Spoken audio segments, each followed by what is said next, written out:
جس کے تحت اب اس میں تیزی لائی جائے گی، اور حکومت کا کہنا ہے کہ وہ ہر روز 5 لاکھ لوگوں کو ویکسین لگوائے گی۔ یہ پلان باقاعدہ حکومت کی ویب سائٹس پر جاری کر دیا گیا ہے، جس کے تحت حکومت تیزی لائے گی۔ ایسے سینٹرز جو جم ہیں، پلیسترا ہیں، سکول ہیں، یا ایسی جگہ جن میں اضافہ کیا جائے گا جس میں جو یہ ویکسینیشن لگانے کا انتظام بھرپور کیا جائے گا۔ حکومت کا یہ دعویٰ ہے کہ وہ ستمبر 2021 تک 80% لوگوں کو ویکسین لگوا چکی ہوگی، کیونکہ یہی وہ واحد حل ہے جس کی وجہ سے اس وائرس کو روکنے میں جو ہے وہ اہم کردار ادا کیا جا سکتا ہے، اور کوئی دوسری صورت سمجھ نہیں آ رہی۔ لاک ڈاؤن لگائے جاتے ہیں، پھر ختم کیے جاتے ہیں، لیکن جب بھی تھوڑی سی ریلیکسیشن دی جاتی ہے، چاہے وہ برطانیہ ہو، چاہے وہ اسپین ہو، چاہے وہ جرمنی ہو، جن بھی ممالک میں تھوڑی سی ریلیکسیشن دی جاتی ہے، یہ وائرس دوبارہ سار اٹھانا شروع کر دیتا ہے۔ فرانس میں جو پچھلے دنوں لڑکی پاکستانی قتل ہوئی، علیشا، جس کی عمر صرف 14 سال کے قریب ہے، شروع میں یہی کہا گیا کہ وہ بچی 2 اپنے ہم کلاس ہم جماعت بچوں کی شرارت کی وجہ سے ڈوب کر ہلاک ہوئی، لیکن اب یہ ثابت ہو گیا ہے کہ وہ شرارت نہیں تھی بلکہ باقاعدہ ایک قتل تھا۔ عدالت قانون نافذ کرنے والے اداروں کو بیان دیتے ہوئے 2 فرانسیسی بچوں جن کی عمریں بھی 15 سال اور 14 سال ہے، انہوں نے اس بات کو قبول کیا ہے کہ انہوں نے اس بچی علیشا کو بلایا تھا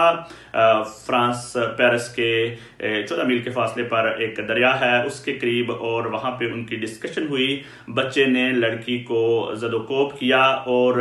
ابھی بچی زندہ ہی تھی کہ ان دونوں نے اس لڑکے کی گرل فرینڈ نے اور اس نے مل کر اس بچی کو دریا میں پھینک دیا، اور وہ ڈوب کر ہلاک ہو گئی۔ عدالت چونکہ اس بیان کے بعد اب ان پر مقدمہ قائم ہوگا، قتل کا مقدمہ قائم ہوگا، اور اس سلسلے میں انہیں 20 سال قید کی سزا ہو سکتی ہے۔ لیکن دوسری جانب پورا فرانس اس سلسلے میں شوق کی کیفیت میں ہے کہ چھوٹے بچوں کے اندر اتنا زیادہ وائلنس کا رجحان آ جانا کس چیز کی غمازی کر رہا ہے۔ سوشل میڈیا کا بہت بڑا افیکٹ ہے۔ ان تینوں بچوں کا پہلے بھی جھگڑا ہوتا رہا ہے کلاس میں، اور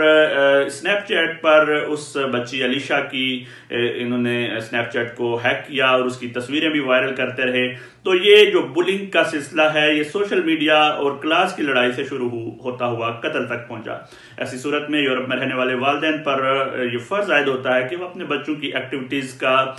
ضرور خیال رکھیں، خاص طور پر سوشل میڈیا وغیرہ میں، اور ان سے ڈائلاگ کرتے رہیں، بات چیت کرتے رہیں، کیونکہ یہ جو بچوں کے اندر تشدد اور بلنگ کا کلچر ہے یہ یورپ میں سر اٹھا رہا ہے، اور خاص طور پر سوشل میڈیا اس میں بہت اہم کردار ادا کر رہا ہے۔ بہرحال پاکستانی کمیونٹی اور جو ہمارا سفارت خانہ ہے ان کے گھر پہنچ کر ان کی تعزیت کر چکے ہیں، اور وہاں پہ بھی بچوں نے اس قتل کے خلاف واک کیا تھا اور اس پر گہرے افسوس کا اظہار کیا تھا۔ سوئٹزرلینڈ میں عوام کے ریفرنڈم کے بعد مسلمان خواتین کے لیے برقع پہننا یا چہرے کا نقاب کرنا غیر قانونی قرار دے دیا گیا ہے۔ حکومت سوئٹزرلینڈ اس چیز پر بات کرتی رہی ہے، اپنے لوگوں کو کہتی رہی ہے کہ اس قسم کی جو اینٹی اسلامک خیالات ہیں ان کو نہ لایا جائے تاکہ ہمارے ملک کی بدنامی نہ ہو، لیکن اس کے باوجود وہاں کی ایک پارٹی ہے SVP سوئس پیپلز پارٹی جو لوگوں کو مسلمانوں کے خلاف ابھارتی رہتی ہے، اور 2009 میں بھی اس سے پہلے قانون وہ بنوا چکی تھی کہ سوئٹزرلینڈ کے اندر مساجد کے مینار نہیں ہونے چاہیے کیونکہ یہ سوسائٹی کو اسلامائزیشن کی طرف لے کر جاتے ہیں۔ اب دوبارہ جب یہ نقاب کا بحث شروع ہوئی تھی تو حکومت نے زور ڈالا تھا کہ مسلمانوں کے خلاف اس قسم کی قانون بنوانے کی سلسلے میں سوئس حکومت جو ہے اس پر الزام آ سکتا ہے کہ وہ اسلامو فوبک حکومت ہے، لیکن اس کے باوجود عوام نے بات نہیں مانی۔ آپ کو پتہ ہونا چاہیے کہ سوئٹزرلینڈ میں قانون اسی طرح بنتے ہیں، عوام جو ہے وہ ریفرنڈم کرتی ہے، عوام کو یہ حق دیا جاتا ہے کہ وہ کوئی بھی قانون پاس کروا سکتے ہیں، ریفرنڈم کروا کے پارلیمنٹ کو بھیجتے ہیں اور قانون بن جاتا ہے۔ تو یہ عوامی ریفرنڈم تھا۔ SVP نے کوشش کی چالاکی کرنے کی، انہوں نے کہا کہ نہیں، یہ مسلمانوں کے خلاف نہیں ہے، ہم ویسے جو لوگ مظاہرے مظاہرے کرتے ہیں اور چہرے پر نقاب باندھ لیتے ہیں اور ان کا پتہ نہیں چلتا کہ وہ کون ہیں، یہ سب کے خلاف قانون ہے۔ لیکن حقیقت حال یہ ہے کہ سوئٹزرلینڈ کی گلیوں پر، بس سٹاپس پر، ٹرینوں پر، ہر جگہ پہ جب بھی اس قسم کے پوسٹر لگوائے گئے تو اس میں مسلمان خواتین کی تصاویر لگائی گئی تھی، اور یہی ایک زہر اگلنے کی کوشش کی گئی تھی کہ مسلمان خواتین جو ہیں وہ نقاب پہنتی ہیں، حالانکہ سوئٹزرلینڈ کی 5% آبادی مسلمان ہے اور مسلمانوں میں شاید کوئی بھی خاتون برقع نہیں پہنتی، اور صرف 30 خواتین ایسی ہیں جو پورے سوئٹزرلینڈ میں چہرے کا نقاب کرتی ہیں۔ تو ظاہر ہے نظر آ رہا تھا کہ جب یہ ان کے خلاف نہیں ہے تو کمپین ان کے خلاف کیوں ہو رہی ہے۔ اس سلسلے میں وہاں کی مسلمان تنظیمات کا کہنا ہے کہ یہ مسلمانوں کے لیے ایک ڈارک ڈے ہے، ایک بلیک ڈے ہے، کیونکہ ان کو خلاف اتنی نفرت پھیلائی گئی۔ حالانکہ اس دفعہ اس پارٹی کو اتنی بڑی کامیابی نہیں ملی ہے، صرف 51% لوگوں نے نقاب کے خلاف ووٹ ڈالا ہے، اور 48% لوگوں نے 48.48 لوگوں نے کہا تھا کہ اس کی ضرورت نہیں ہے اس قانون کی۔ ابھی پچھلے ہفتے ہی دنیا نے 8 مارچ کا دن منایا ہے، جس میں خواتین کے حوالے سے ان کی آزادی اور ان کے حقوق کی بات کی گئی ہے۔ ایسی صورت میں سوئٹزرلینڈ میں مسلمان خواتین کے خلاف یہ قانون بننا ایک سوالیہ نشان ہے تمام یورپین شہریوں کے لیے اور دنیا بھر کے لیے، کہ ایک جانب ہم خواتین کو یہ حق دے رہے ہیں کہ کوئی نظریہ ان کو قائل نہ کرے، کوئی سیاسی پارٹی ان کو قائل نہ کرے، ان کی اپنی مرضی ہونی چاہیے کہ وہ کس قسم کی لباس پہنیں، کس قسم کی جابز کریں۔ تو دوسری جانب ایک اپنے آپ کو پروگریسو سوسائٹی کہنے والے ممالک، یورپین کلچر کہنے والے ممالک خواتین سے ان کی یہ آزادی چھین رہے ہیں کہ وہ نقاب پہنے یا نہ پہنے۔ اس پر غور کیے جانے کی ضرورت ہے کہ کیا جو انتہا پسندی ہے وہ صرف ایک جانب سے ہوتی ہے یا دوسری جانب سے بھی ہوتی ہے۔ تو ہماری یہ ذاتی خیال ہے کہ خواتین کو دنیا بھر میں ان کا یہ حق ملنا چاہیے کہ وہ کون سا لباس پہننا چاہتی ہیں یا کون سا لباس نہیں پہننا چاہتی۔ بہرحال اس دوسری جانب مسلمانوں کے لیے یہ سوچنے کی بات بھی ہے کہ اس سے پہلے بھی فرانس، آسٹریلیا، ہالینڈ اور دیگر ممالک میں اس قسم کی پابندیاں لگ چکی ہیں جو کہ ان کے حقوق کے خلاف جاتی ہیں۔ سری لنکا میں بھی کل سے حکومت نے قانون تیار کر لیا ہے کہ مسلمان خواتین نقاب نہیں پہن سکیں گی۔ اس سلسلے میں پالیسی بنانے کی ضرورت ہے۔ مسلمان تنظیمات کو یہ سوچنا چاہیے کہ وہ کس قسم سے اپنی جو سیاسی جدوجہد ہے اس کو آگے لے کر چل سکیں، اور کون سے ایسے چینلز ہیں، کون سی ایسی فورم ہیں جہاں پہ وہ جا کر اس سلسلے میں اپنی آواز اٹھا سکتے ہیں۔ اپنا بہت خیال رکھیے گا، دعاؤں میں یاد رکھیے گا۔ آئندہ پھر کسی ویڈیو میں، اللہ حافظ۔